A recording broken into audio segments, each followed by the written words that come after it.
স্বামীর অনুপস্থিতির সুযোগ নিয়ে প্রেমিকের সঙ্গে হোটেলে একান্ত সময় কাটাতে গিয়েছিলেন স্ত্রী, কিন্তু তিনি জানতেন না স্বামী তার পিছু নিয়েছেন। ঘটে যাওয়া এই নাটকীয় ঘটনা এখন নেটপাড়ায় তুলকালাম সৃষ্টি করেছে।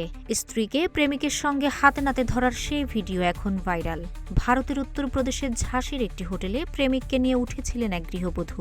পিছু নিয়ে স্বামী যখন হোটেলে পৌঁছান তখন পরিস্থিতি চরমে ওঠে।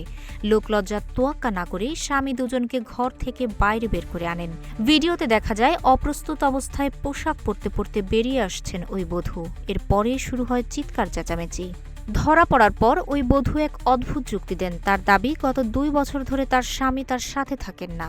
এই একাকিত্ব সহ্য করতে না পেরেই তিনি পরকীয়ায় জড়িয়ে পড়েছেন। তবে সেখানে উপস্থিত সাধারণ মানুষ এবং তার স্বামীর প্রশ্নবাণে দিশেহারা হয়ে পড়েন ওই মহিলা। এই দৃশ্য দেখতে হোটেলের সামনে রীতিমতো ভিড় জমে যায়। একটি এক্স হ্যান্ডেল থেকে ভিডিওটি শেয়ার করার পর থেকেই লাইক ও কমেন্টের বন্যা বয়ে যাচ্ছে। নেটিজেনরা 2 ভাগে বিভক্ত হয়ে পড়েছেন। কেউ কেউ স্বামীর প্রতি সমবেদনা জানিয়ে বলছেন পরকীয়া সমাজকে নষ্ট করে দিচ্ছে, আবার কেউ কেউ মহিলার পক্ষ নিয়ে বলছেন স্বামী যদি 2 বছর পাশে না থাকে তবে মহিলার জন্য অবলম্বন খোঁজা কি খুব অন্যায়? তাহের আক্তার, রূপালী বাংলাদেশ।